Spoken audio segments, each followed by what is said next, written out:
myself while I just...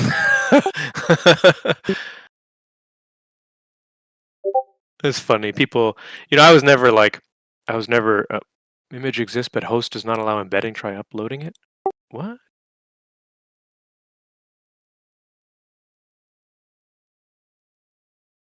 Oh. Oh, that's interesting. That's interesting. Okay, so then...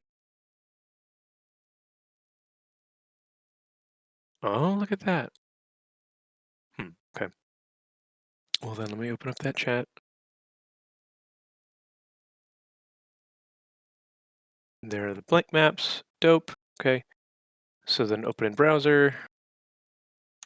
Link. Doop. Oh, wait. Oh, come on, bitch. There. Cool. That's 1, 2. This is why we get here early, right?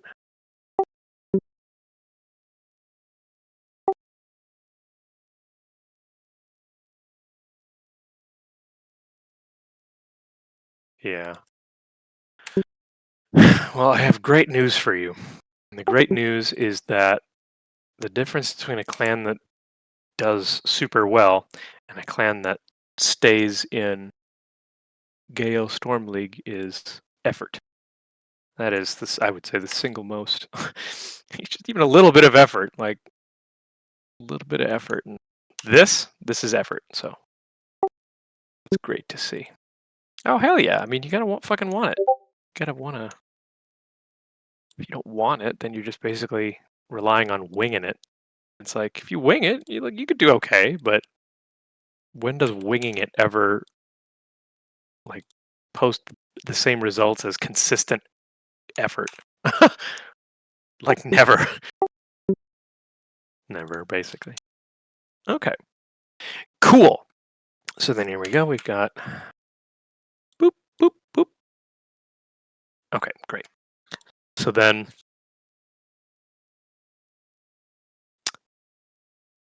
let's do... I guess we can just do one each time. Really, I don't need to do all the maps, obviously, but like, so riposte is fucking tough because riposte is so small with super ships. It's kind of insane. The one that I have the most familiarity playing on is going to be Islands of Ice. It'll be Shatter. I don't have a whole lot of experience playing on competitively. Mountain Range, or no, not Mountain Range. Hotspot. This isn't Hotspot. This is... What the fuck is this? This is Sleeping Giant. Thanks. I've called COTS enough times. You'd think that I would just know the fucking maps off the top of my head, but... okay, so Warrior's Path I know pretty well as well. Okay.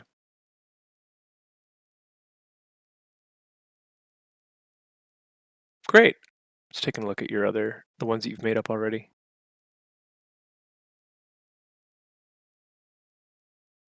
Cool. Yeah, I like what you've made up so far. I'll just pull some of these up as we go. Okay, 5:57. I'll just go ahead and get started because did you say someone was recording? You don't have to. Okay. So, he's recording now. Cool. Okay, so last week we talked mostly about the importance of picking the right lineup, and I sort of just gave you guys a quick overview of, from my experience, what the most useful ships were and why.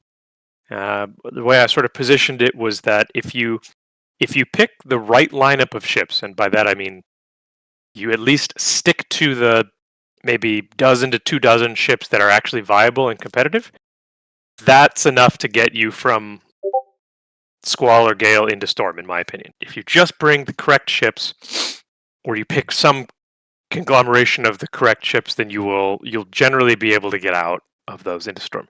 You cannot get from Storm to Typhoon generally without knowing what to do with those ships.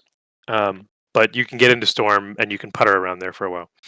Getting from Storm to Typhoon requires you to actually know how to use the ships, and then getting from Typhoon to Hurricane requires you to basically know how to pick the right ships, know how to play the ships, and then put in a shit ton of games. That's just reality, by the way. That is the recipe for Hurricane: is correct ships, best possible placement, and then lots of games. As you get experienced and as you learn sort of how each one of your players gets better about, I know how to play my ship correctly in the correct position, then it requires less and less games. But for people who haven't been to Hurricane yet, it's going to take like 200 plus games each, and it's brutal, but it's just the reality. So I would set your sights on Typhoon.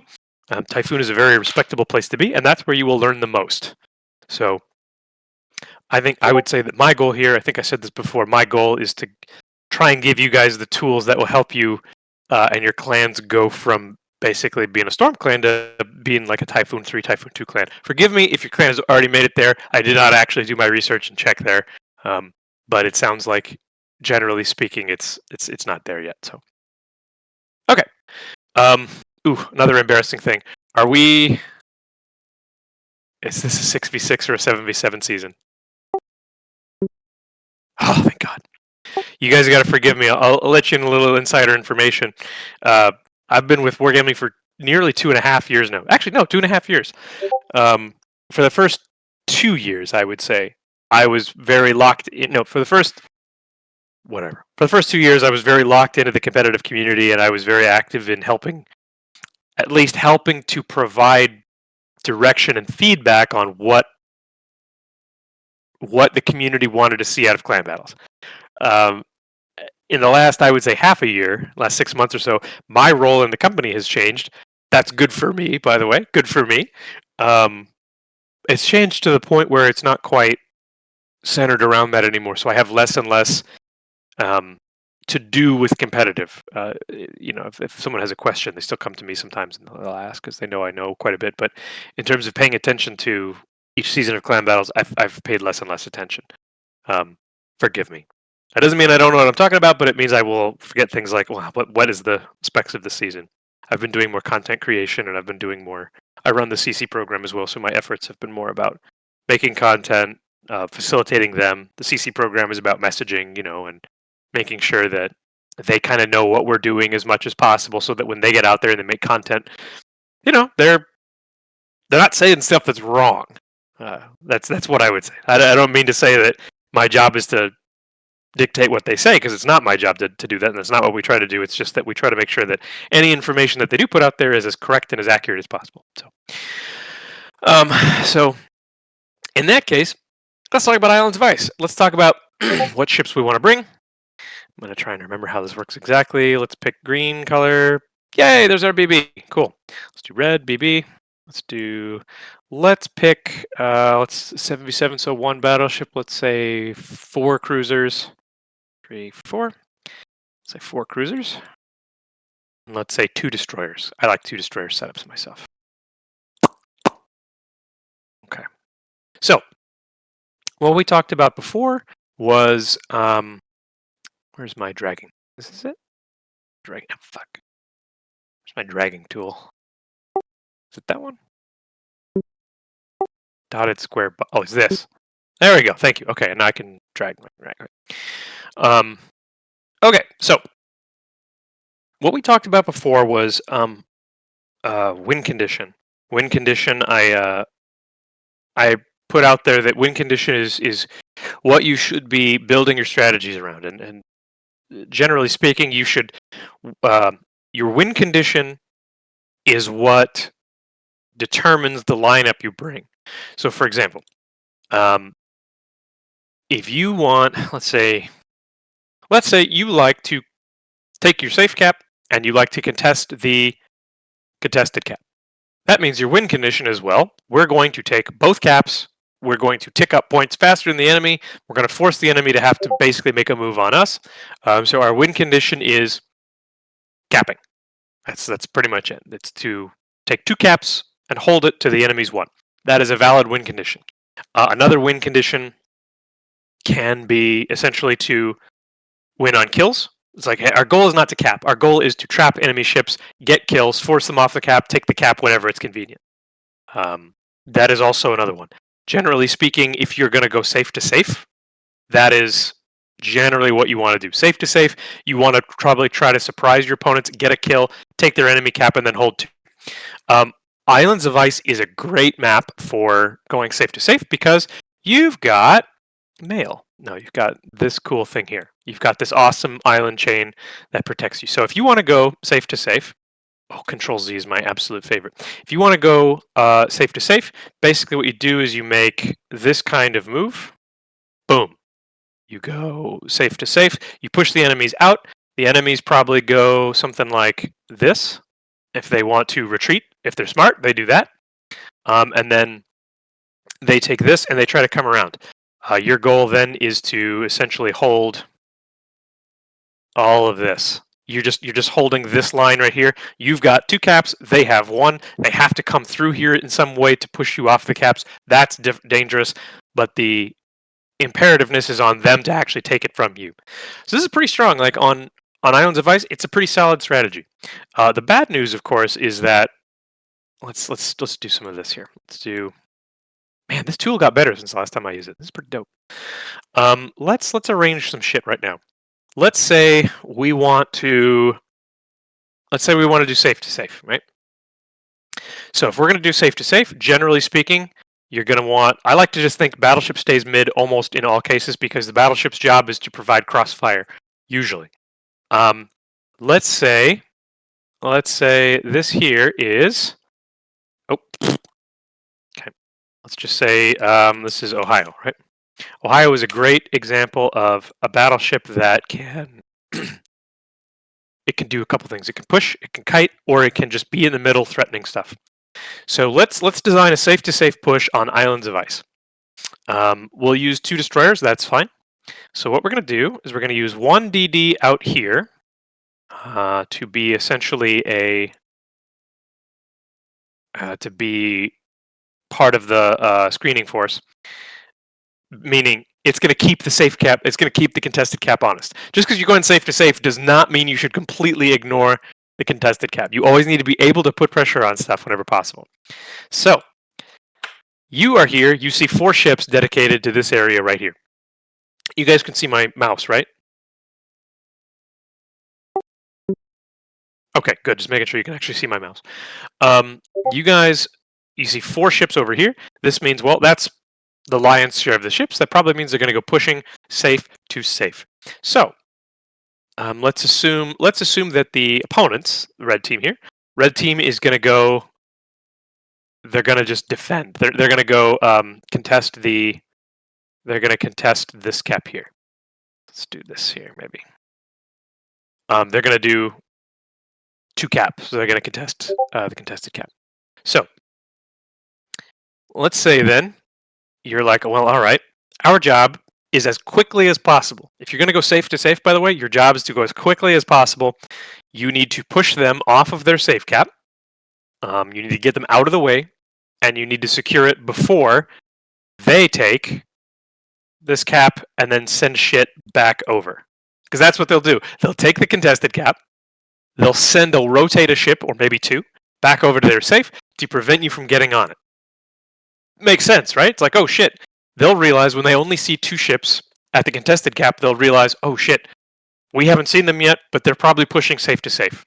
So, if you are going safe to safe, your job is, well, we need to get something, we need to get shit up here as quickly as possible. Your destroyer is critical. Your destroyer has to basically come out and screen. They have to spot the enemy cruiser that's going to be guarding.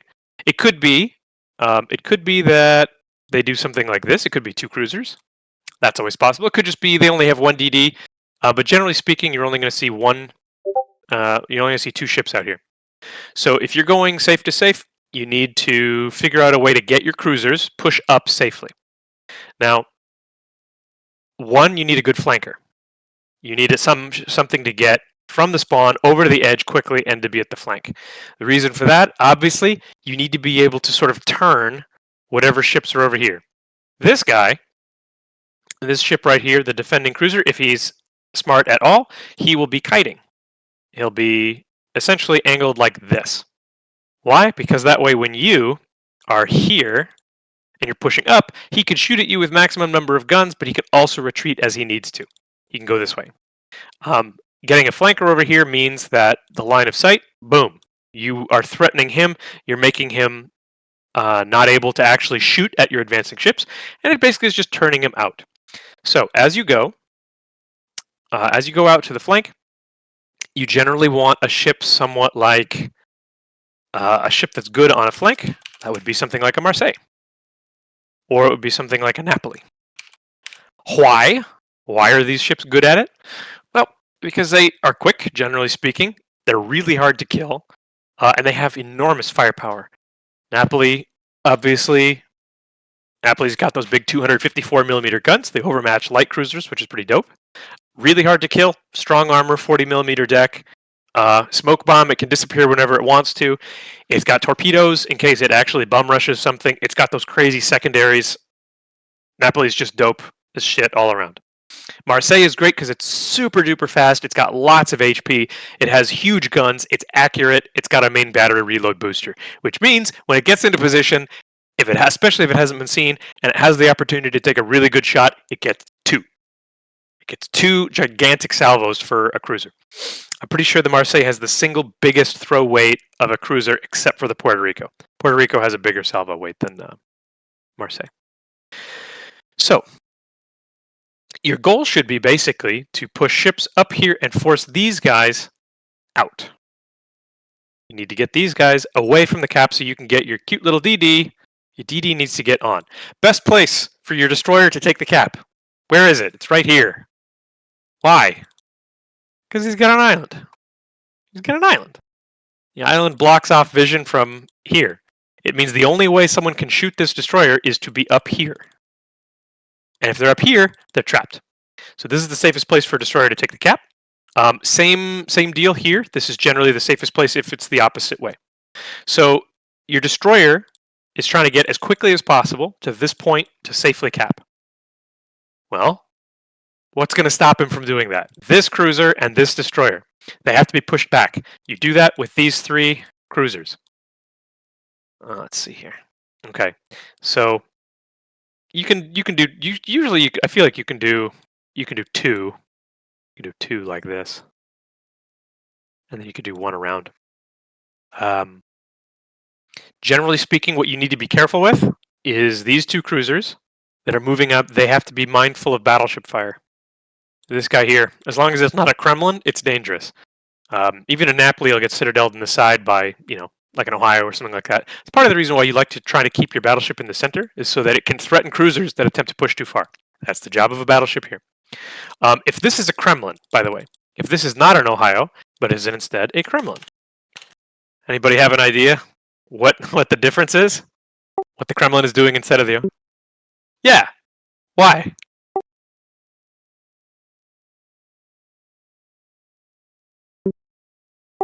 Everything except for the secondaries is correct. Kremlin doesn't care about secondaries. Kremlin's just... It just does stuff in close range. That's what it does. It's got enormously powerful armor. It's got huge hit points. It's not accurate at long range. It's accurate at close range. So it needs to get into close range. It's that simple. So if you have a Kremlin, if you're doing a safe-to-safe push with a Kremlin, which, by the way, that's a really, really strong way to go. I highly encourage you guys to use Kremlin as your battleship if you don't feel like you have a battleship player who's a good shot. I used to play the Kremlin in clan battles, partly because it's very easy for the clan caller to play Kremlin, because you're not going to die. You're going to sit there and you're going to just live forever. So let's get rid of some of these stupid arrows. Okay. So your goal, let's put goal here. The Kremlin can legit come right this way. Kremlin is so hard to citadel that you can literally send it right there. That's a very, very short distance from here to here. Kremlin can basically just go like this. That way you've got cruisers that can do this. And you could send two this way. You could send one. It doesn't really matter. I think that this maybe isn't too much. Your Kremlin really goes up to about here and then stops. So one of the best ways to get these ships off of this cap is with a radar cruiser. Petropavlovsk is so strong partly because Petro can bring a long-range radar, up to here, and it's difficult to kill it as it's traversing. As your cruiser is coming up this way, it's in danger. It's endangered of this battleship here. That's just how it works. The crossfire is going to hit it, and that's what that battleship's job is kill any cruiser that comes up this way. Battleship's not going to be able to hit this far, so really it's just the battleship's job is to hit anything coming up the middle here. So this is a pretty simple safe to safe push strat with a Kremlin. If you do want to do safe to safe, I really highly recommend Kremlin. This is also one of the first things to learn about meta too. If you see a Kremlin on the opposing team, what can you tell about their strategy? What do you think is a likely option? It's probably going to be a push strategy, right? Because that's all Kremlin can really do. Kremlin just pushes. It doesn't like to die. It doesn't like to be lit on fire. It doesn't like to hit things at long range. That's all it really does. So you could generally, if you see a Kremlin, you should assume that they're going to have a push strategy. It's difficult for a Kremlin to function properly in like a cap contest one. Most likely it's going to push safe to safe. Burgone is sort of the same way. If you see a Burgone, you should assume that it's probably going to go safe to safe, but the Burgone's probably going to come out here. Because the Burgone is fast, the Burgone has that reload booster, the Burgone is just a Marseille on steroids. So you can sort of tell just by the battleship choice what your opponents might be doing. If they have an Ohio, that's tough. Ohio likes to float. Ohio is probably going to be in the middle. Ohio is going to be looking for cross shots, and it's going to be looking to pick off any cruiser that gets brought that doesn't have a 40 millimeter deck. That's the job of an Ohio, is to put accurate overmatching shells at long range. That's the Ohio's job. Kremlin's job, push safe to safe. Burgone, push safe to safe, but do so the long way. It's the flanker. Montana, if you see a Montana, its job is probably to just, hey, we need you to hit something with HE at long range. Okay. I would be surprised if you saw any other battleships. Ohio, St. Vincent. St. Vincent. St. Vincent's the wild card because St. Vincent can do everything. St. Vincent, I would probably imagine St. Vincent works great as a push ship. It works great as a cap contest ship. It can do everything. It's too good. So yeah. Anybody want to tell me, what is the job of these two ships over here? If you're doing a push safe to safe, what's the job of these two? It's real simple. Even simpler than that. What's the job? Don't die. If these two die, the enemy team they just come around and they take your safe cap. And then your safe to safe push was pointless because you lost your safe cap. These two, they have a very specific job. Don't die. The whole reason is because they come out here. Their job is just to keep the contested cap honest. And by that, what I mean is when the red team comes in here and they realize, holy shit, it's 5 against 2. Why is it 5 against 2? Because they're going safe to safe. They're going to quickly take this cap, and then they're going to transfer 1 to 2 ships back to their safe cap to prevent you from taking their safe cap. When that happens, these two have to be in a position to at least threaten this cap. The reason being, if you just let them take this and then send everything back, well, then you're just going to lose because they're going to have a bunch of shit up here. They're going to retake it, kill your ships, and it's game over. These two have to be flexible enough to just contest it when it's appropriate, or if these guys go, fuck, green team is making a hard push for our safe cap. Well, okay, push through. The job of these two then is to basically delay the red team's push down into your safe cap. That's their job. Your job, these two, are just extensions of this defense line right here. So if they push all the way through, you should do one of two things. The cruiser here should probably retreat back this way. That way you can kind of get right here. The destroyer should probably retreat out this way, or even out this way. That way the destroyer is providing vision on everything here.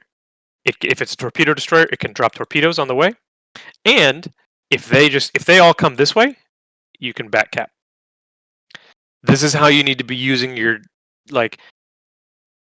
win condition should always be specific, but it should also include, okay, if we really get pushed hard, if they come down this line, the destroyer is probably going to go down here, cruiser is going to go down here. They have to stay alive. If these two ships get killed, they just walk through, they take your safe cap, game's over. It's the job of these two to not die. It's the same as the job of these two. Don't die. If one of these ships dies, that's actually not the worst thing. I don't mean to suggest that you should be like, it's fine, lose one. I just mean that it's okay to over push on here and lose one if it means you kill these two and you take this cap. That's okay. But the job of these two, don't die. You got to stay here. And then eventually, you basically form this line because what ends up happening is this ends up being what your lineup should look like.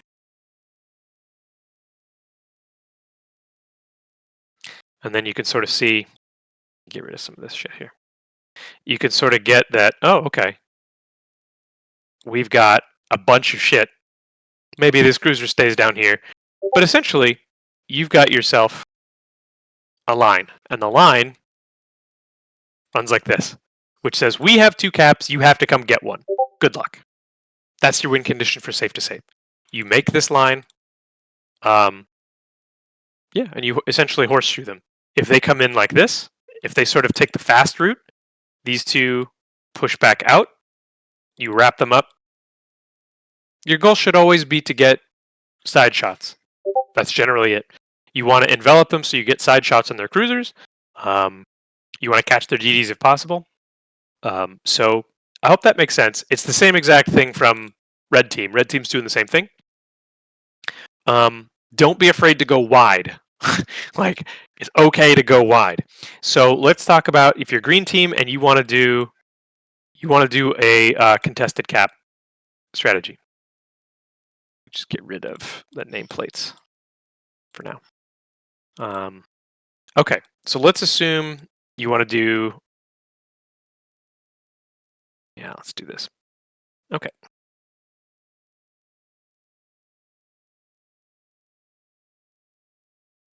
I love that you can rotate these. All right. It's great. It's great, man. Excuse me. So I am aggressive, and I love to put a Petro right here because I'm a dick. Petros don't die. They like to sit there. They'll take a lot of HE fire without getting killed.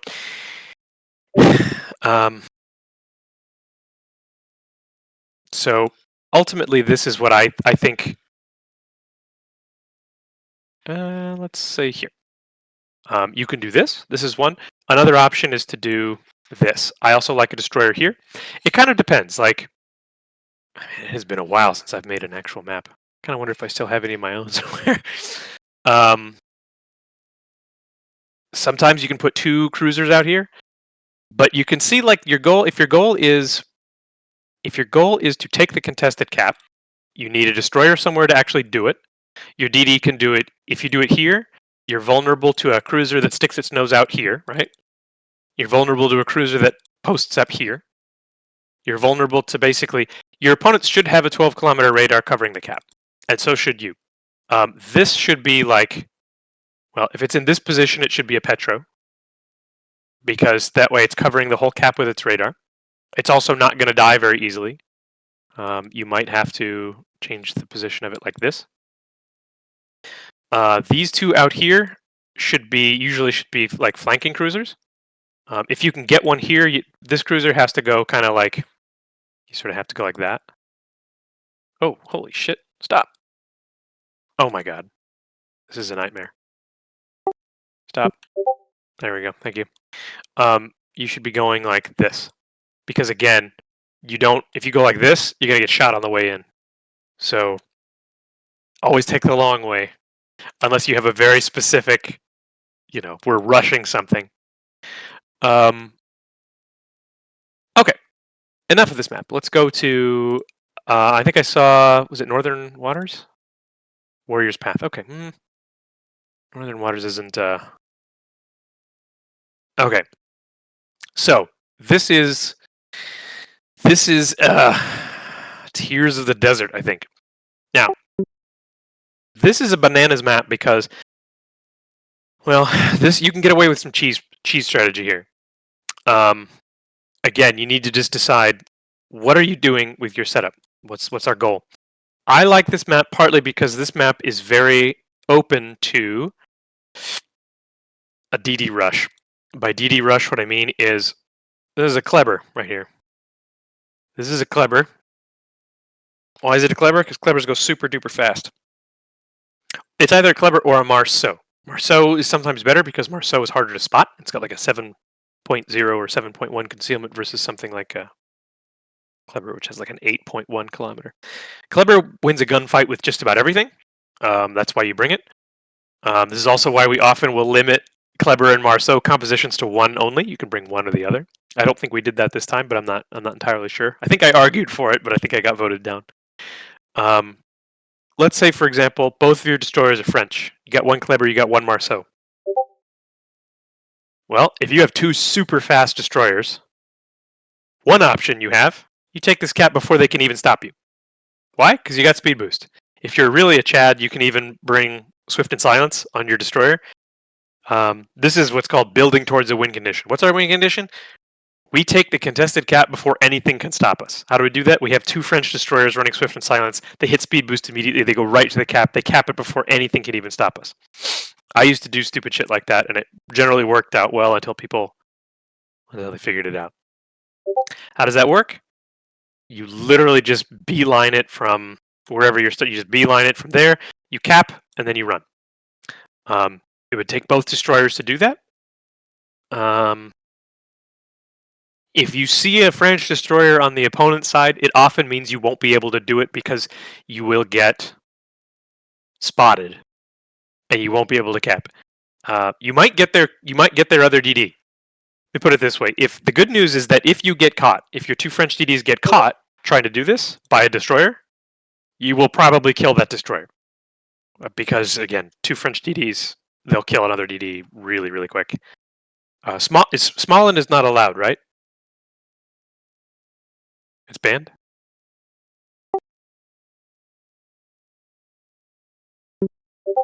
I have to check. It's not banned? Holy shit, really? Okay. Okay. That's amazing. I'm so happy about this.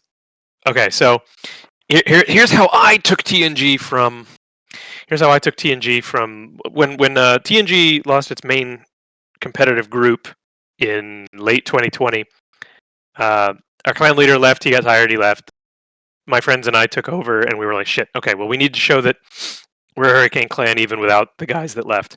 It was difficult. It took us 3 seasons to get back to Hurricane, and one of the reasons was we just weren't running the right ships. So one of the things we did was pretty dope. Smallland. Smallland is the single best destroyer in the game. There are no ifs, ands, or buts about it. It is the single best destroyer in the game. It does everything correctly. Petro, Napoli. No restrictions on cruisers, destroyers. No more than one Petro per team. Limit on Napoli and Marseille. One cannot have more than 2.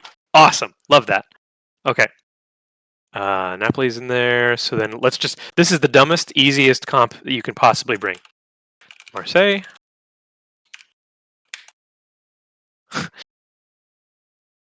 It inspires confidence, isn't it? This is the dumbest, easiest comp you can bring. Moskva. This is the comp that got me into Hurricane back in the day. Okay. So we have Kleber, we have Smallland, we have Napoli, we have Petro, we have Moskva, we have Marseille, and we have... Oop, I don't want you. And we have Ohio. This is a very flexible comp because this comp does not like to die. Everything about this comp likes to live and fight for as long as possible. So, anybody want to wager what the Kleber and the Smallland do right at the beginning of the match? I take the cap. They go right to the contested cap. Both hit their speed boosts right away. They go here. They take it. The Smallland is what goes in. Ideally, if you can get both in, that's ideal because that cap's cap's quicker. You should get both in, take the cap, get out. If the Smallland gets spotted, you can spot whatever is spotting you. You can counter radar whatever is spotting you. Smallland and the Kleber both open up. It's got to be a destroyer because you're too fast. You get there too quickly. So it's got to be a destroyer, which means you have a Kleber and a Smallland opening up on a lone destroyer. It's generally dead. That's just how it works. Um, you probably want to bring your Marseille out this way. The Marseille also benefits from the fact that it's got the burst fire, so it can help the Kleber and the Small. It's not going to get quite this far out, but it's quick. It's like 40 knots, something ridiculous like that. Come on, let me have both. Son of a bitch. I mean, it might be here. Put it that way. Here we go. It might be here. That's good enough. You can still shoot at whatever is contesting.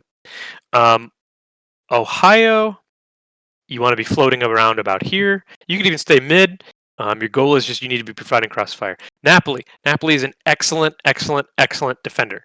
Napoli is the best defensive cruiser outside of maybe San Martin.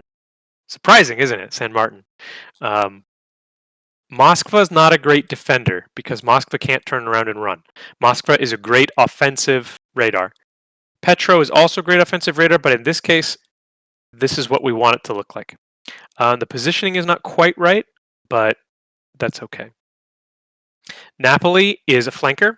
You stick the Napoli sort of out here on the flank.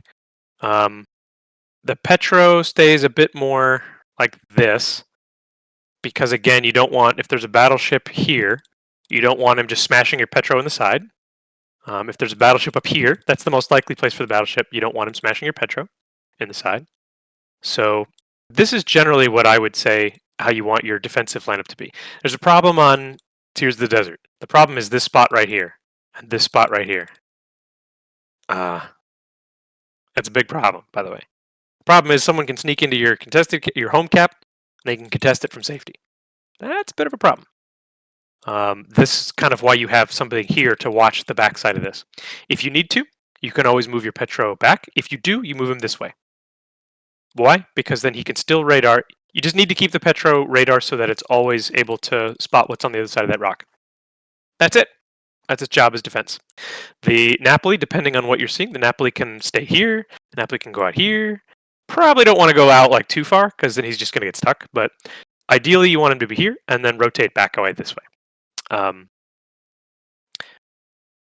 Okay, so then we've got Kleber and we've got Smoland. What do? Well, after you take the super sexy cap early, you essentially the Smoland just remains here for essentially cap pressure. You get him out, you back him up. Come on now. He just sits here. Your job is not to you're not trying to contest the cap constantly. You're just trying to keep it honest. Once you take it, you basically just stay close enough that if you need to, you can back up and radar the whole cap. Voila. You spot stuff while you're there. Anybody who sees you gets counter radared. That's how Smoland works. That's why it's broken as fuck. Because it has great concealment, great DPM, heal, speed boost, decent torpedoes, and anything that sees it gets spotted. It's broken. The Kleber, once the Kleber helps, the Kleber goes out to the flank. You don't want your Kleber to lose HP unnecessarily because it can't heal. So you sort of pull it out and he just waits for an opportunity. The Marseille should come out here. You want to kind of move him up the flank. You want him to go, you want him to stay pretty, you don't want him to you don't want to do, hi, I'm a Marseille, I'm right here. Don't do that. You're going to get shot by whatever's out here, you're just going to get shot on the side. You need to be able to go dark if necessary. So you basically come from there to here, up like that. That way there's enough distance in between the cap and the edge where you can go dark if necessary. Your goal in the Marseille should be to support these guys at the outset and then hopefully make it to this rock. Why this rock? Because this is like an incredible point. If you can take this rock, and by take it I mean you could push around the corner if need be and be safe, then suddenly you've got line of sight on that. You can suddenly have such better shots on the stuff defending the cap. Yeah, this lineup, man, is so strong because you just do so many things well. The question is, where do you put the Moskva? My suggestion, should you choose to accept it, is Moskva can go one of two places. Moskva can go here. Moskva always needs an island, by the way. I should just say that. Moskva must have an island. Wait, come here. There we go. Right, Marseille. Marseille ends up here. Moskva ends up here, or Moskva ends up here as well. This is a little close for comfort for me. It is safe. You can go there. Eventually, you'll be a little bit. Eventually, you'll be a little bit at risk to, stuff from here. But they got to push a ways up to actually put fire on that Moskva. And even then, the Moskva is really tanky. It's not easy to kill a Moskva. You have to get the side of a Moskva to kill it quickly. I would say this is pretty solid. The nice thing about the Moskva here as well, if it's here, it's covering, hopefully. Let's see if this is the correct. Is that it? Nope. There's a circle, right? Is it this? What's the tool that lets you draw a circle?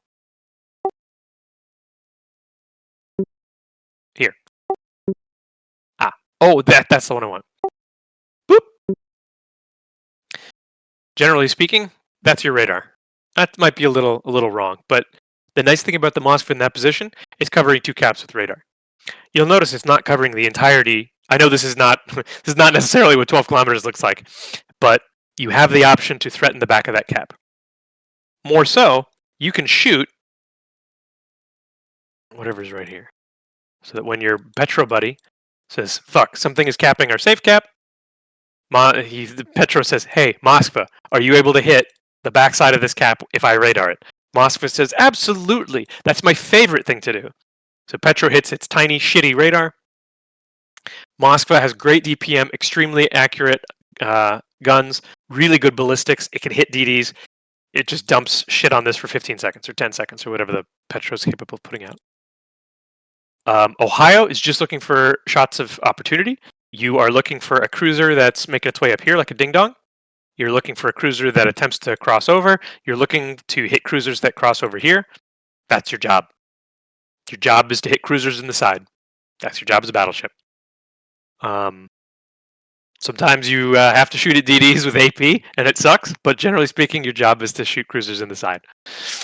The Kleber. The Kleber is awesome because the Kleber does 2 things. The Kleber starts as a super fast capper / fire support ship. It can support the Smolensk while the Smolensk is attempting to contest the cap. It can help cap at the beginning, especially if it's super duper fast. It has that huge upfront gun power from the main battery reload booster to help the Smolensk kill whatever contests it here. And then afterwards, it's fast enough it can fuck off and do something else. Let's say, for example, this is one of my favorite things. Let's say your opponents put a Marseille right up here as well. Let's make a Marseille. Boop. They make a Marseille. Marseille is here.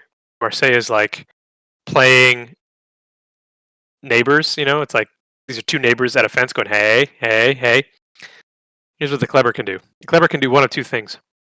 Kleber can do, if you're like, we have to get rid of this Marseille because we need to turn the flank, we need to send our Marseille up here to start shooting down. You can go, great. You just go right around the corner, you launch your torpedoes, you nuke the shit out of that Marseille. You trade the Kleber for the Marseille. Yeah, you lose your Kleber, but they just lost their flank. Now your Marseille is free to go around here. It's pretty sweet. The Kleber makes for a great I need you to die tool. The Kleber has nuclear torpedoes, lots of them. It's super fast. It has that French damage saturation, which means, generally speaking, it gets to launch its torpedoes in a YOLO strike. So this, generally speaking, this is a super strong strategy. What you can't do is rotate this guy. This Marseille, he lives here. This is his job. He lives here or he pushes around. He may have to turn around and come back down this way. That may happen. If that has to happen, you've probably lost. But it might. Generally speaking, this guy stays. He is this flank. The Kleber can rotate. If you need something to rotate, have it be the Kleber, because the Kleber is stealthy enough it can come this way. Kleber can rotate down here, even go up in here and YOLO something that's in this area. The Kleber, see, this is about win condition again. The Kleber, what's your job as the Kleber? Your job is to help the small and super fast cap, the contested cap, kill any DD that attempts to stop you in the process, and then basically fuck off and do something else. After you do that first part, then you're like, great, my job is now to find something and kill it when the time is right. And it's basically like, I need something here to die, or I need this to die. Great, that's the Kleber's job. You fucking just YOLO it. You throw your torpedoes in. It dies, and you die too. But you've removed something from the board. You've made your choice to remove something from the board. So, safe to safe. This is a bit more tough. If you're Ohio, it's hard to do safe to safe like here within Ohio. It's not impossible, but you have to play differently. So let's think safe to safe here. I'm going to get rid of the nameplates because I don't want to have to be following them around.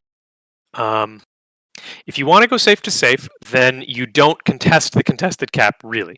What you do instead is you just try to keep them honest. So if you do that, you probably want the Napoli. You want the Napoli up here. Why? Because again, Napolis don't die. They live forever. You'll notice how they're turned out. And the reason is because, well, you kind of just need that. So, gosh, let's see here. It's been a while since I've tried to do safe to safe on a map like this.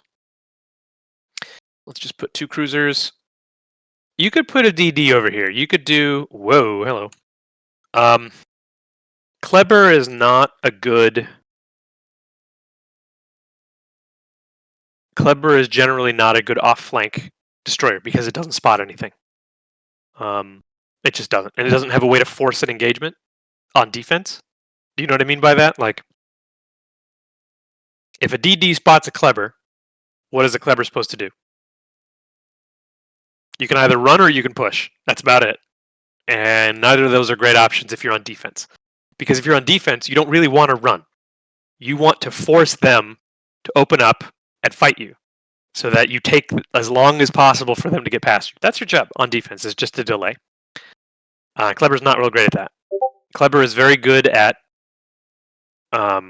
being part of an ambush that helps kill something early or spot assassination. Like you need to get rid of a ship that's on an island, send in the Kleber. Good luck. So I'm going to say Napoli, and I think I would want the Marseille out here if it's safe. If we're talking safe to safe, you could put Petro up here. I think I hate to say this. I think this is just going to be, if we're doing safe to safe, it's going to be Petro and Napoli, and it's going to look kind of like this. This is going to be it. And then Battleship sort of, it sucks, but Battleship kind of needs to come up here. So then this is going to be Moskva. Why? Because Moskva comes, I would say, here first. You got to be super careful with your Moskva. Each time your Moskva moves from island to island, you need to make sure that it's safe. And Moskva should never really have to make more than 2 moves. Just, maybe you go here like this. That's probably the safer move, to be honest. Let's ignore this line. Moskva should probably do that, while your DDs are somewhat flankers. This is going to have to be your Marseille. He goes way wide. Depending on what they put out, you may have to go out like this. I doubt it. I doubt you'd have to go that far, but you might have to. Again, it's been a while since I played Islands of Ice. Your DDs, again, you want to make sure your DDs don't get completely caught. Your Smollin should be out in front. Yeah, let's say, fuck you. I want the battleship. Let's say maybe that. If again, this is why it's better to have a Kremlin, because Kremlin just goes right here. Kremlin would just go safe to safe push. Even if when he crosses, he doesn't care. It's so hard to Citadel a Kremlin that you can cross these little gaps. You don't have to worry about getting Citadel. You just don't. St. Vincent is the same way, by the way. St. Vincent, I know it doesn't have the best armor, but the armor for the Citadel is spaced, which means it's really hard to Citadel a St. Vincent. This is why St. Vincent is fucking awesome and can do everything that Kremlin and Ohio can do, but kind of better. If you take too much damage, you super heal. The worst thing that can happen to you in a St. Vincent is you just take a bunch of torpedoes, because then your best thing about you is gone. But again, you're going safe to safe, and then once your DDs get up here, your DDs should basically, your Smollin should go up here. Your Smollin's job is to get there. Hey, look at that! Who would have guessed? Smollin's job is to get here to the point where it can cap safely. This sucks, by the way. It sucks to be on this side. This is the worst side because it's easier for them to cap you and it's harder for you to cap them. Sorry. I would argue that their islands are better as well. This island is worse than this island, by the way, but they have 2. You have 1. That's kind of a weird trade-off, but so you guys can sort of see, like, I know I'm not going into super duper detail about where each ship exactly should be placed, but you see how if you're going safe to safe, you need fast things. Marseille is super fast. That's why it comes out flank. It goes here so that any cruisers they have here defending against this, they start to get outflanked by the Marseille. The Marseille also has great HE. Like, don't. The AP is just there for when you have that perfect shot. Otherwise, you're slinging HE.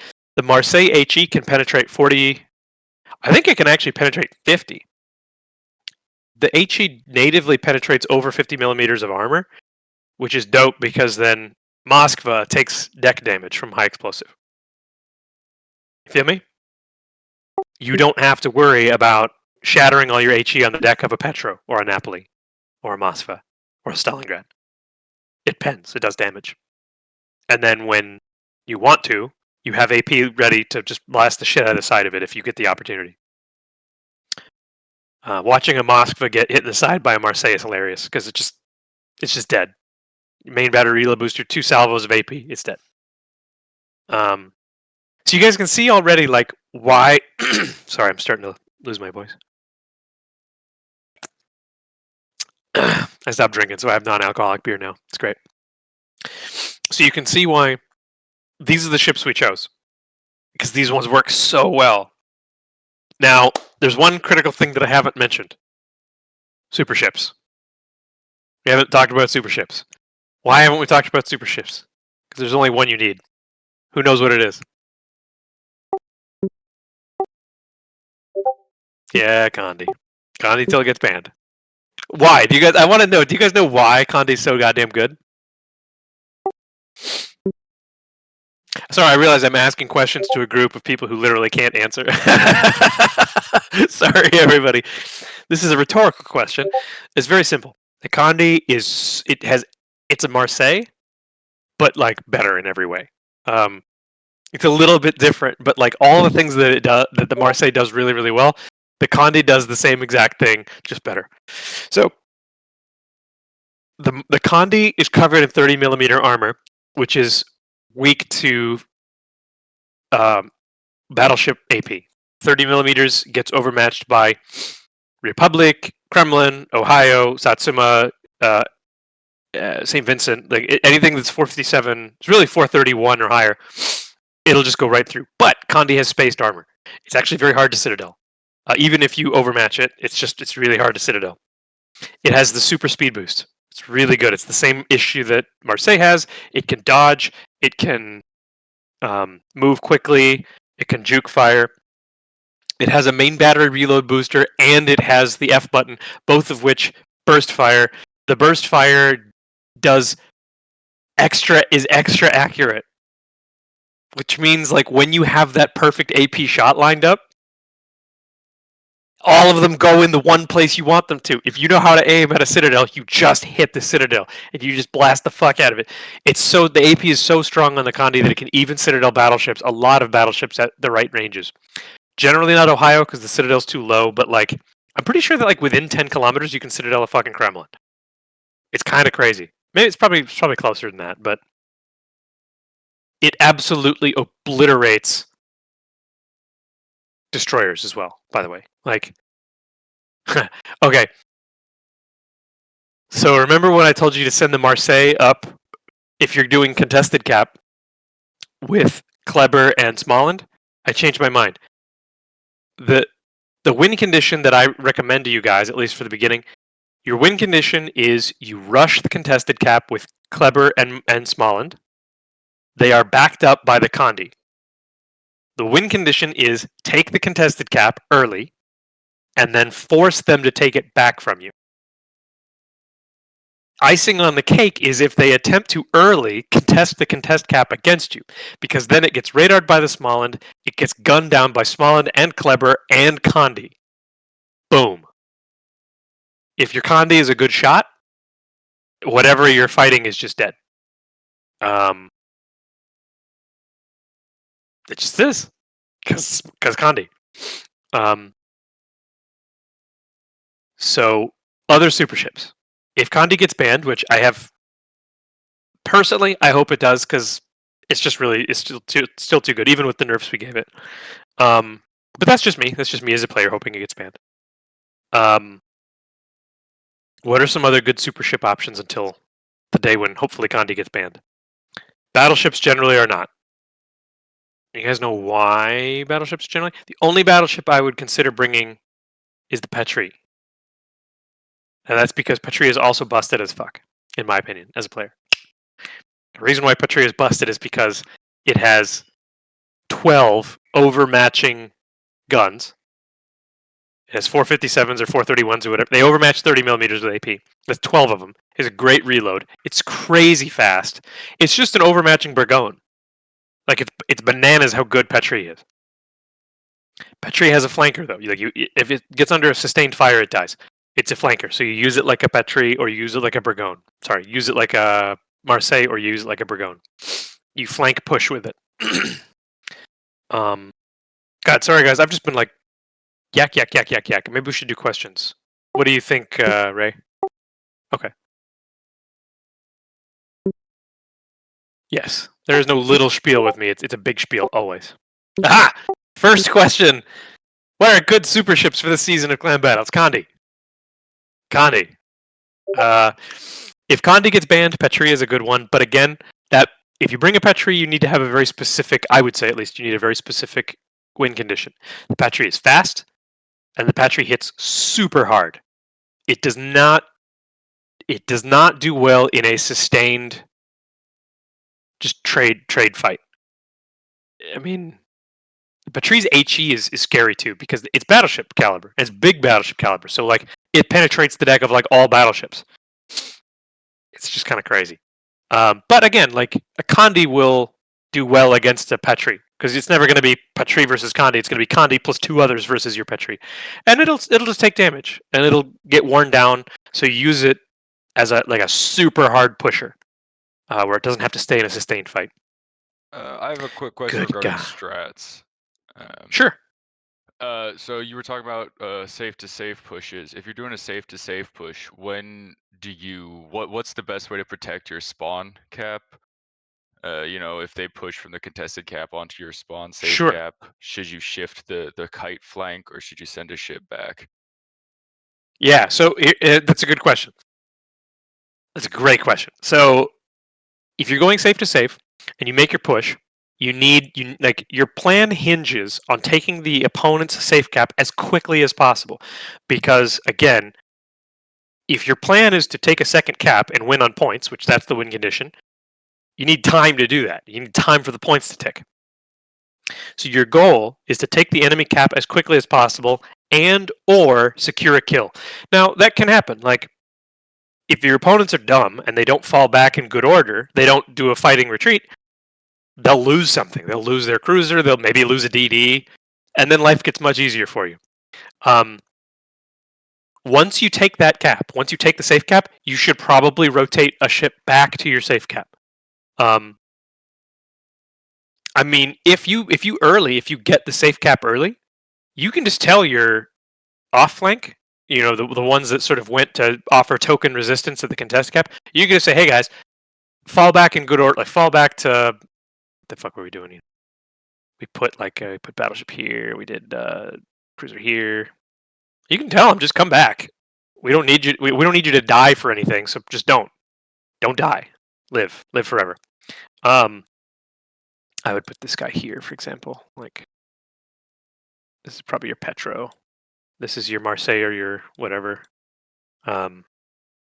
Just FYI, these guys can't get Smolland. Oh, that's a good point, guys. I'm so sorry that Smolland is hard to find. It's in the Santa crates, but that's a pretty big investment is to get it out of Santa crates. So I realize that Smolland is hard to find. I'm sort of just giving you that this is the best thing you can do. You may have to play with something. You may have to make do with what you got, but you can see the point of that strategy, right? Is like our win conditions, we take the contested cap early, we either force a fight and get a kill, or we just take it early. The great news about that too, I'll get back to this in just a second. The great news about that too is if you look at the enemy team when they spawn, if they don't have a French DD, they can't stop you. Except maybe Riposte. Riposte is a different. It's too small to do this. Riposte is a very specific map. So anyway, yeah, like once you take the enemy's safe cap, the win condition is sit on both caps. So you don't need to threaten the contested cap. You just need to fall back in good order and prevent them from getting around. And again, like this is great on this map because there's a line literally made by islands to tell you exactly what you need to defend. If they try to like come through here, like good luck. Somebody's gonna have a cross shot on their side. It's so difficult. They have to basically come through here or here. It's very, very difficult to do properly. Hey, get out of here. Did that answer your question? Yeah, that was great. And then the one follow-up to that was like, if you're pushing to the safe cap and they have, a Marseille or a Napoli that's just run off to kite and he's kind of Yeah. off in the corner in a weird spot. Yeah. How long do you keep chasing him? When do how do you deal with that? Because I feel like I've run into It's a that multiple great times. question. There's one off in the middle of nowhere, Good. but you can't ignore him. I'm glad that you have run into this because that means that someone did their job. Part of it, sometimes the job of the Napoli is to go to the corner and die, right? It's weird to say, but sometimes that's its job. Its job is to go to the corner and drag things out as long as possible. Because if the Marseille goes, if the Napoli goes to the corner, these two idiots here have to spend time chasing it down and killing it. You don't want to go all the way. You want to get just within range to kill it. You don't want to, you don't want to go all the way over here. That's dumb because then it's just going to take time to get back. When really they're going to swing around. They're going to swing around like this. So yeah, you do. If they go to the corner, that means he's dead. Like he's dead if he goes to the corner. But it means he's buying time. If they go out this way, it's less dangerous, but it depends. I don't know of an objective answer to give you of when a person should go to the corner versus when they should kite away. Generally speaking, you don't want to go to the corner because then you just die. The only way you go to the corner is if you know your guys are already pushing through. Does that make sense? Yeah. Thank you. So yeah, if you're the red team here, and you take the contested cap early, and I mean early, like you realize, oh shit, they're doing safe to safe. Your guys are putting up good resistance here. So your caller says, hey, they're going safe to safe. Contested cap guys, push through. So they push through. They come, let's say there's 5 over here. Two or three of them. So let's say 3 of them push out because these guys here, the green guys, they have to either go to the corner or they have to go back to the safe. They might go to the corner. Like seriously, they might go to the corner. That's how you sort of have to read that's up to your caller to read the room and sort of go, how many do we send? Do we send 2 like this? That's what I would do. I would send 2 over here to start pressuring this cap. You have nice spots. You have nice spots right here that you can sort of start pressuring. If you've got a DD, your DD should probably be trying to sneak in like that. That's my feeling. That's where things start to get complicated. But once you sort of get, okay, safe to safe versus contest, you have to call it by ear at that point. So, what is your opinion on meta strategies and ship compositions versus map-specific niche strategies and ship compositions? Generally speaking, you pick one ship composition and you stick with that until it stops working. And by that I mean you play 10, 15 battles and you're like, fuck, this is not working. Why? Why isn't it working? Well, we're just not getting anything. We're bringing a Marseille and we're not getting anything out of it. We're bringing a Napoli and somehow we're not getting anything out of it. What do I mean by that? It's not really defending, it's not getting a chance to defend, and it's not getting a chance to push. So what do we do?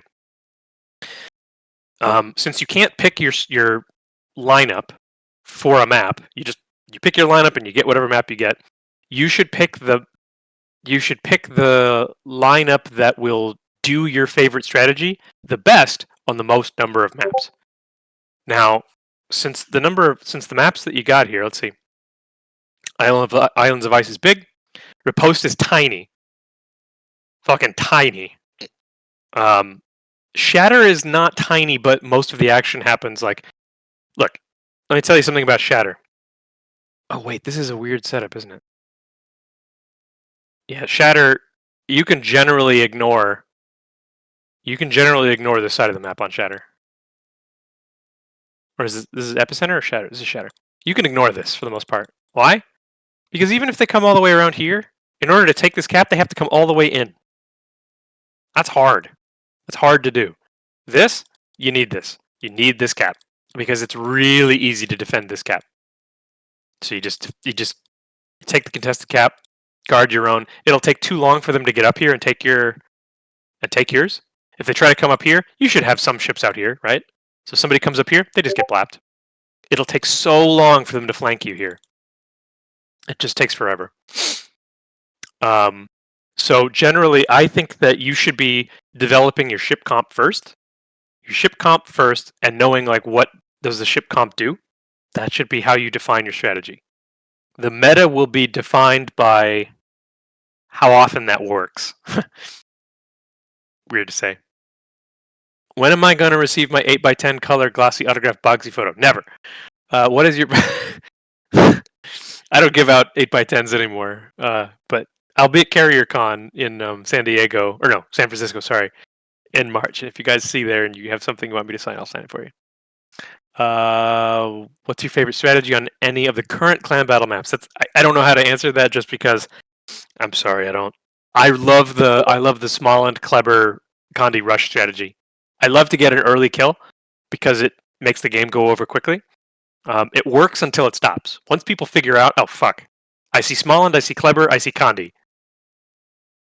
I know what's going to happen, so don't take the bait. That could be difficult.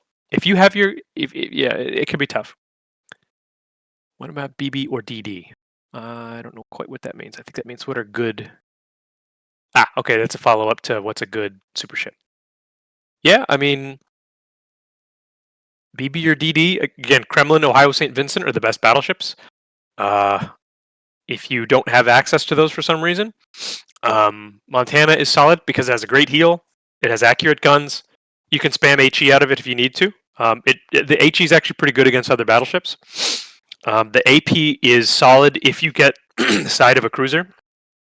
It doesn't overmatch much, which is a bit of a problem, but Montana's still solid. Burgoyne is useful, again, because it's a good flanker. It's very weak. It doesn't hold up to sustained fire, so that's a bit of a problem. Battleships. Oh, Schlieffen. We didn't talk about Schlieffen. Schlieffen's kind of bananas just because it's so specific. And it does work, by the way. It does work. It's a solid... There's only one strategy you can take with Schlieffen, and that is push. And I mean like aggressive push. Safe to safe, aggressive push is how you Schlieffen. I kind of don't like it for that reason, just because at least once you get into Typhoon, if you bring a Schlieffen, people know exactly what your plan is. It's sort of like, that sucks. It's not a good kiter. It's an okay flanker, but again, it's not fast enough to actually flank. It just pushes safe to safe. It does what Kremlin does, except it does lots of damage really fast once you get into secondary range. But again, like that's your gimmick. You do that one thing and you do it really well. But it does work. It can work. People will just know what you're doing. That would work all throughout Storm, by the way. A safe to safe with a Schlieffen. You have to be aggressive though. How likely is Novosibirsk to be banned? I don't know. I can't say that. Things get banned when they overperform or when they're too popular. Novosibirsk is not a terrible choice. I don't know if I would make that my super ship. It's not crazy. You could bring a Novosibirsk and a Petra, for example. That's not crazy. Novosibirsk is like a Petra that is just it's really strong. Novosibirsk, but again, like you could bring a Moskva. I'll bring a Moskva. Moskva's great. Long duration, long range radar. Good damage per minute, so it's very good at killing destroyers. Moskva is how you deal with destroyers. Novosibirsk is good, but Petro kind of does what Novosibirsk does, so I'd take another super ship instead. Any desirable coal ships on the horizon? Oh shit. Well, I don't. On the horizon. Oh, can't tell you. I see what you did there. I can't tell you. What type of process is there for picking the maps? The process starts with somebody on our competitive team, our competitive internal team, deciding on a season. Obviously, if it's tier 10, there's only a certain layout of maps that work for tier 10. There's a handful of maps where we go, this is generally not a good idea for clan battles, but sometimes we throw them in. Shatter is tough. It's very divisive. Then we run that by a focus group that we have amongst some of the most long-term clan players. Long-term high-end clan players have very particular opinions on things, but we do value their opinions on stuff. So they have a lot of impact on what we decide. What skills, techniques should a new clan concentrate on when starting clan battles? Ooh, that's a good question. Skills, techniques. Skills and techniques. Good comm discipline. I said this last time. If you're not saying something that's critical to the match, shut the hell up. Nobody wants to hear you dictate your match. Nobody cares about your narration. No one cares if it should have been a critical. Doesn't matter. Don't care. Your comm should be information, something like you see 2 racks of 5 torpedoes go by. Or here's an easier one. You see 3 racks of torpedoes go by. You go, hey, Shima's on our side.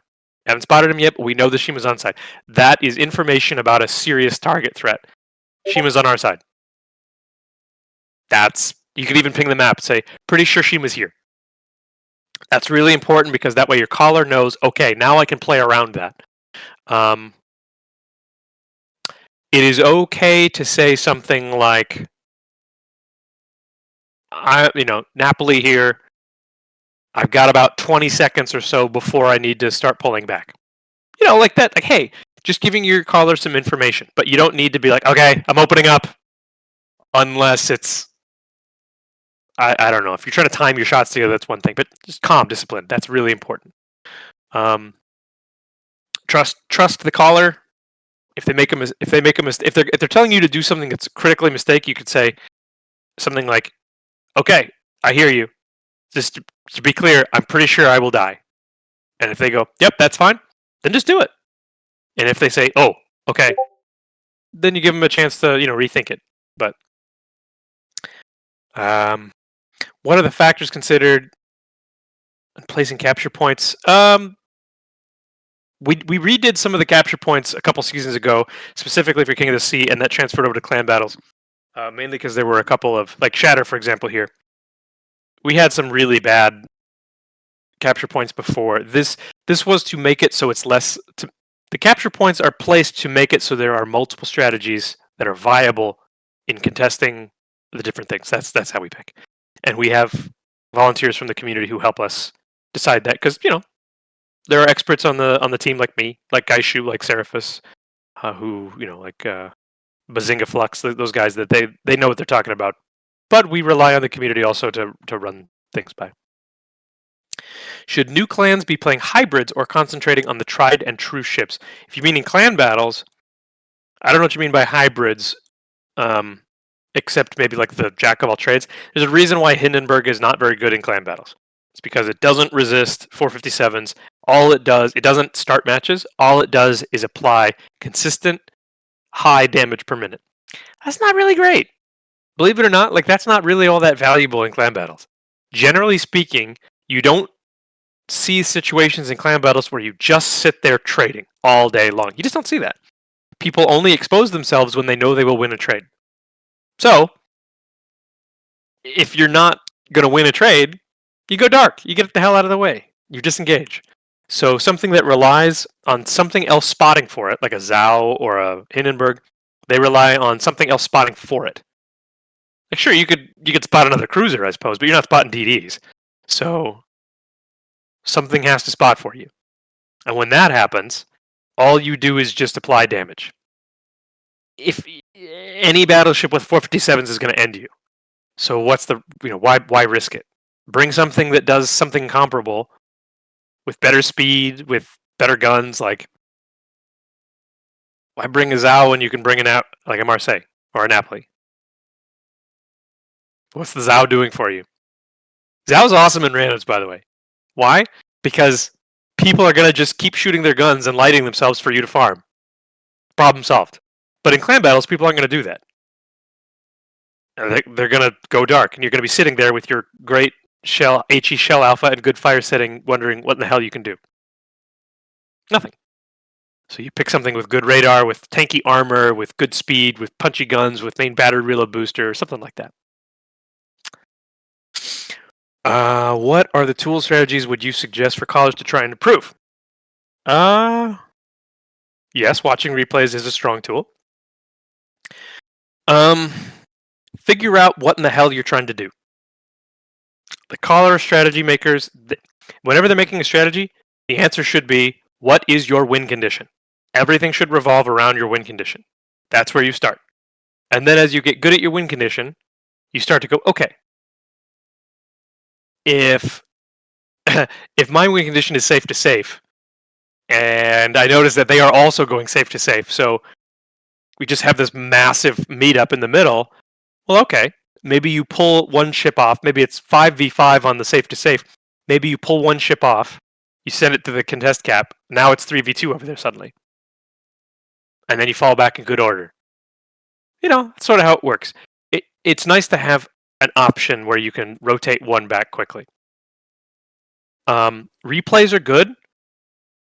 It's difficult if you're not good yet, it's difficult to know what lessons you should be taking. But mainly I would say, hey, look, we lost a ship in the first 5 minutes. Why? Is it because somebody made a mistake? Or is it because my call was wrong?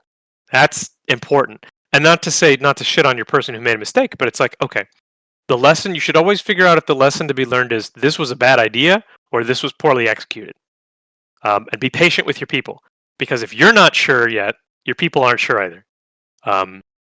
So if someone makes a mistake, you should just redefine how you're going to tell them what to do. You should say, hey, I need you to get up to the corner on Tears of the Desert. Let's pull up Tears of the Desert. I need you to get up to the corner. But I noticed that on last time you went, you died. You died about right here. Why? Well, because they went this way. They went too close to the opponents. So next time you tell them to go to the corner, take the one line. That's a difference. You know, yeah, that's how a caller should be looking at why something didn't work. If it didn't work because it was a bad idea, it's a bad idea. If it didn't work because it was poorly executed, figure out how to tell your player how to do it right in a nice way. Say, hey, don't tell them, go up here and don't die. Tell them, hey, I need you to get up to the corner, but I need you to take the one line and don't open up until you get there or until I tell you to. Stay dark. We need you to get in position more than we need your guns. Feel me? Puerto Rico, ideal strat. Push flanker. Neither. Puerto Rico does one thing super well. Not get citadeled. Puerto Rico is really hard to citadel because the citadel is basically underwater. It actually does something else well. It has the single biggest AP salvo for a cruiser in the game. I think that hasn't changed. Here's the bad news. Puerto Rico is not terribly accurate. So even though you have a giant throw weight, it's hard to use it properly. So Puerto Rico needs to be up close because it needs to compensate for the accuracy. And if you're close enough, nothing will ever citadel you, which means you're a great big, massive shotgun threat in the sense of you can close in on something, hit it in the side, and they can't citadel you back. It's kind of like a Kurfürst. Like, you can't citadel a Kurfürst close up. You just can't. So, is the Kurfürst accurate? No. But if you get close enough, it's like, hey, look, I'm going to come right up alongside you. You're going to hit me in the side, not citadel me. You're going to do 40k to me. It's going to hurt, but then I'm going to do 100k to you because I just put 12 shells into your citadel. And I win. It's niche. It's not competitive. Puerto Rico's not. It's just not. Something else will do what it does better. So, is YY a decent sub for Smallland? Yes. Good question. It is. There's a bad thing about the YY, and that is it doesn't have a heal. The bad thing about it also is that the torpedoes don't hit destroyers. That's too bad. But yeah, it's got that radar. Ragnar is a decent substitute. Ragnar is not fast, and that's too bad. Ragnar, however, does have that cap contesting radar. Ragnar is the most HP, I think, of any tier 10 destroyer. Its armor is good enough that it will shatter most high explosive from other destroyers. Ragnar's super good, man. Yeah, it is legitimate, but you can't do that super fast cap strategy with a Ragnar as well. It's harder. Sorry, I should say harder. Yes. Also, Marceau is a decent replacement for Kleber, but the Kleber can YOLO stuff with torpedoes. Marceau really can't. Marceau doesn't have nuclear torpedoes. It's also way harder to hit stuff at range with a Marceau. So Marceau's shells are a lot floatier. If your lineup lacks a Smoland, what is a substitute? There you go. Ragnar is decent. Radar Yu Yang is decent. But Smoland is king. If you don't have a Smoland and you don't want to take a Kleber, another really good way to especially do cap contesting. Either Haragumo with the aerosol smoke with the smoke generator upgrade, like the legendary module, or gearing with smoke. I would say probably legendary gearing because then you get 5-6 concealment or something crazy like that. Why? Because you're bringing in Alexander Nevsky along with it. Nevsky in smoke is one of the most broken things in this game. You'll see it a lot in King of the Sea because it has long duration 12-kilometer radar, and the smoke firing penalty is like 8.9, so something has to be very close to your smoke to make use of it. The Nevsky has great DPM. The ballistics are amazing, so it can kill other DDs when it spots. It can kill DDs when it spots them. It also has hydro, so when you're sitting in the smoke, you know something was going to torpedo your smoke. That's just how it works. You have the hydro for the early warning system. Smoke Nevsky is busted. So if you don't want to do Smoland, Kleber, Condi strat, I think Nevsky, smoke gearing, and Condi. Again, why not Condi? I think that's a pretty solid setup. What is your opinion on Venezia as a kiting boat? It's great. Venezia is actually real good.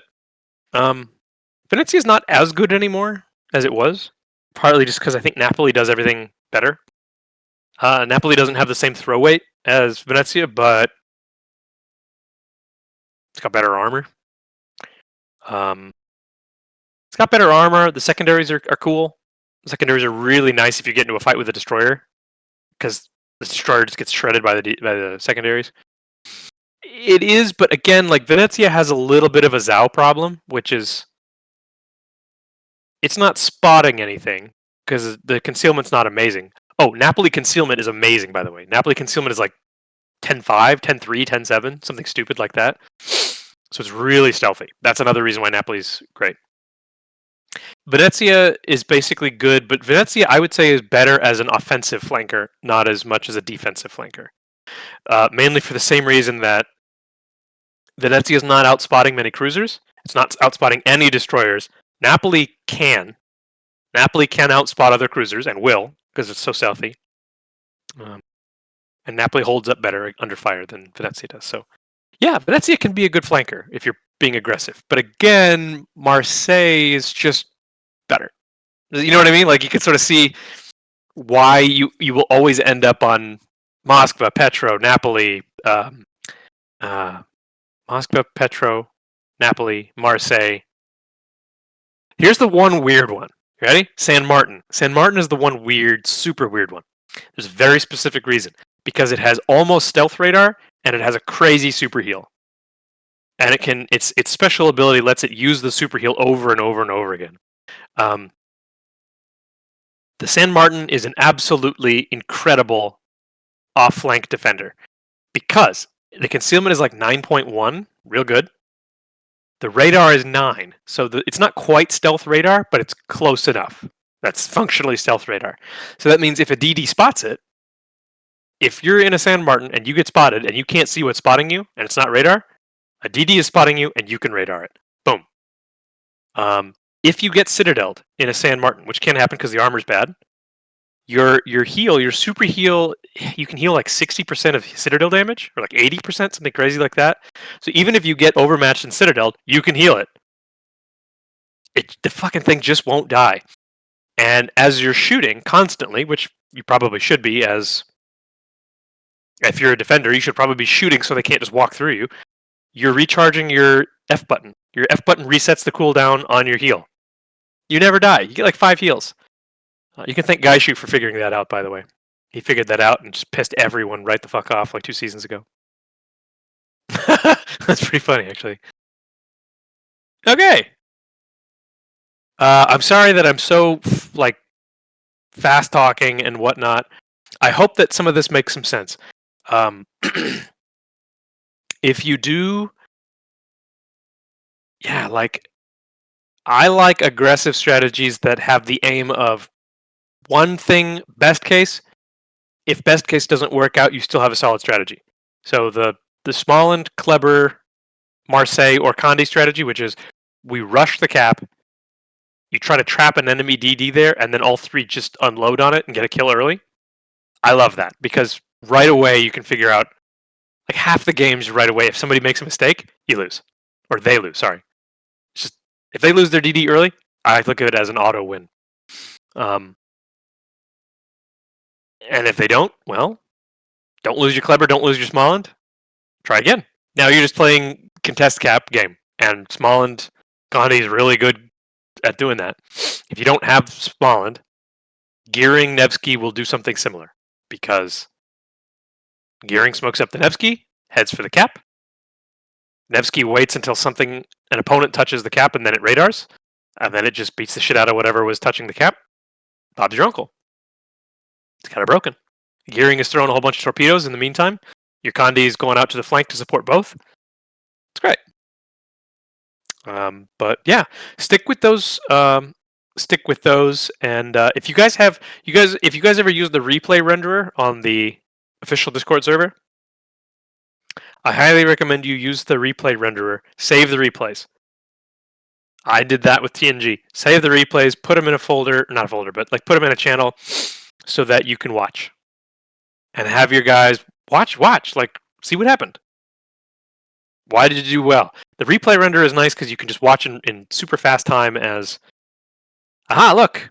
You can watch things get horseshoed, or you can watch yourself get, if you ever watch your own ships get pushed together while they wrap around, you know you lost. King of the Sea is the same way. So, I hope that helps. Conde until they ban it, and then Novosibirsk is legit. Novosibirsk is legit. Let's see here. Let me pull up WoW's super ships. Just gonna check the gonna check real quick the.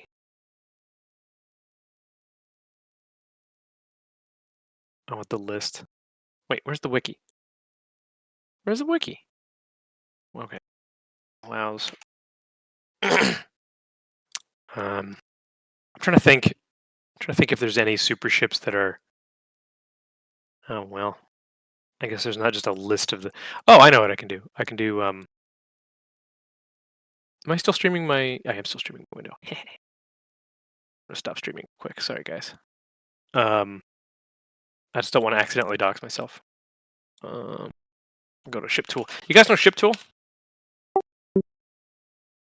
Okay. Ship tool is a great way to just look at like. Holy shit. My ship tool is fucked. It's a great way to just really quickly identify.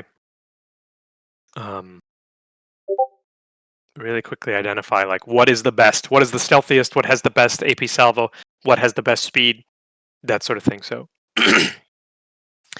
Zorky. Oh, okay, we didn't even talk about Zorky. Holy shit. Zorky is a really solid choice, to be honest with you guys.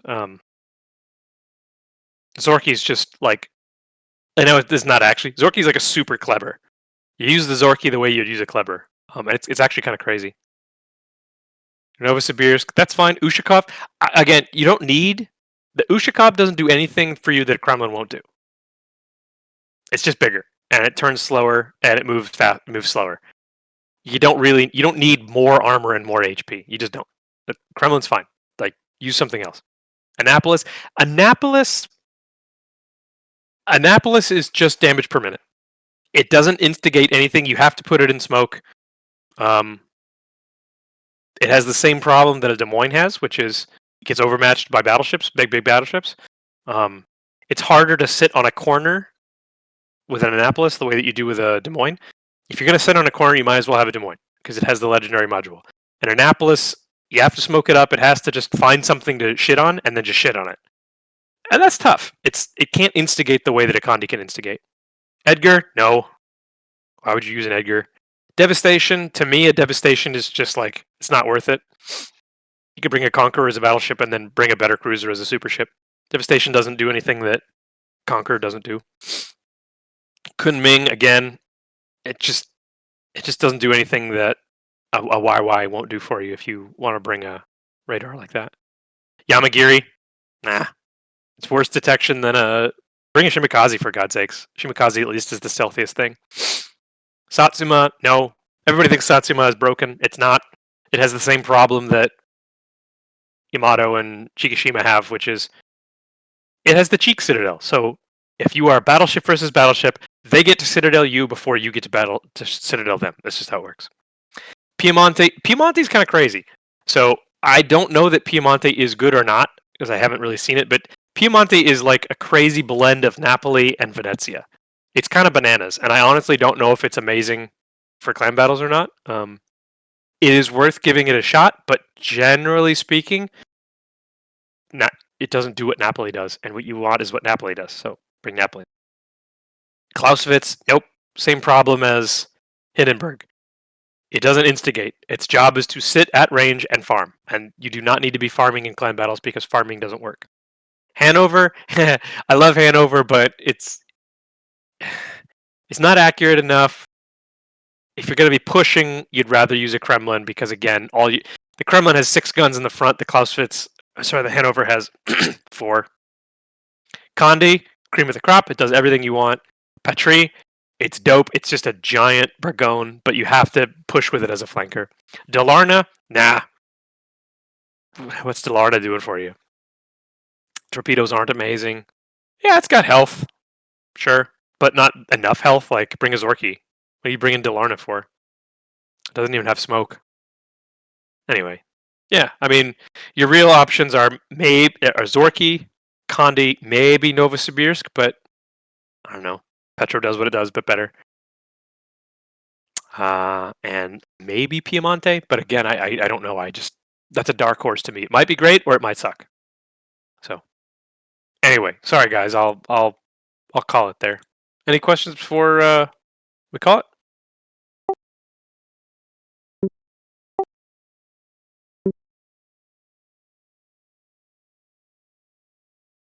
I mean, I'm fine with you guys. Just fine with just a voice question as well. But if there's not, that's cool too. Dope.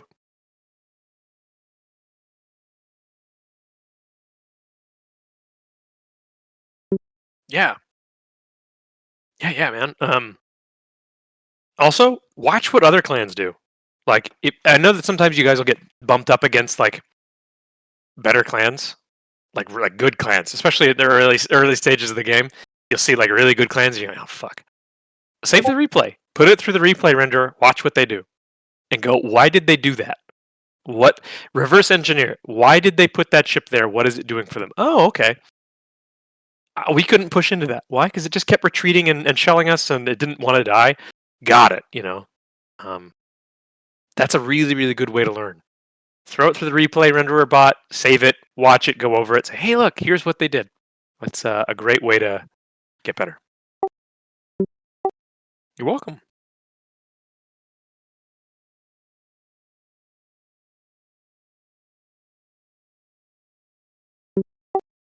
Sure, yeah.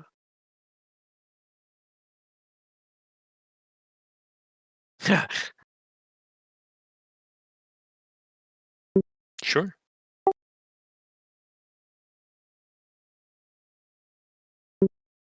Okay, cool. Yeah.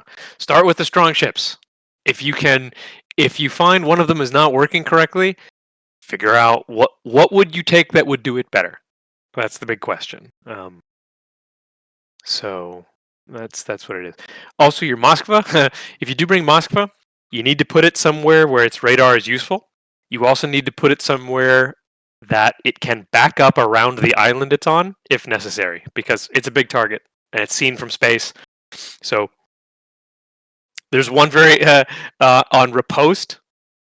On Repost, I'm not sharing my screen anymore, but if looking at you guys' thing on Repost, for example, the magic place to put a Moskva is. Let me see if you guys caught it.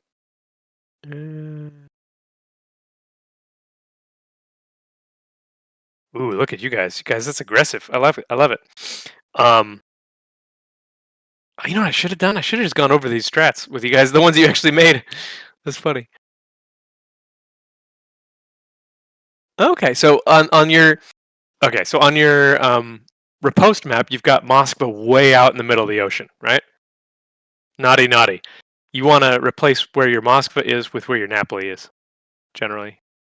Your Moskva wants to be on Repost on a middle island so that it can cover nearly all 3 caps with its radar.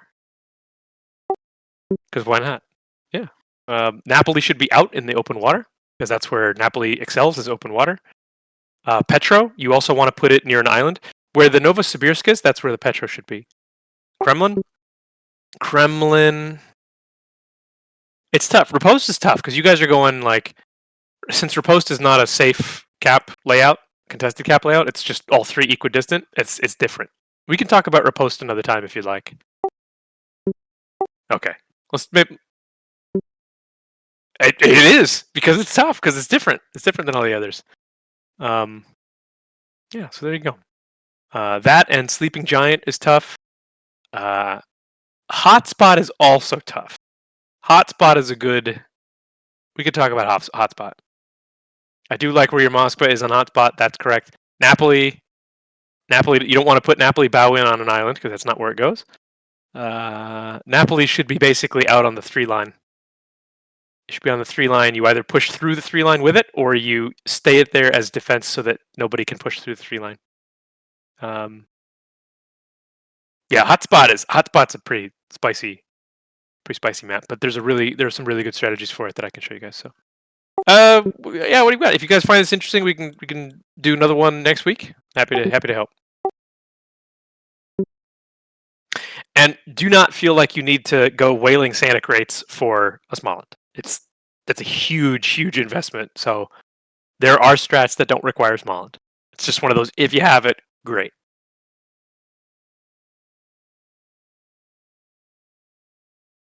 So there you go.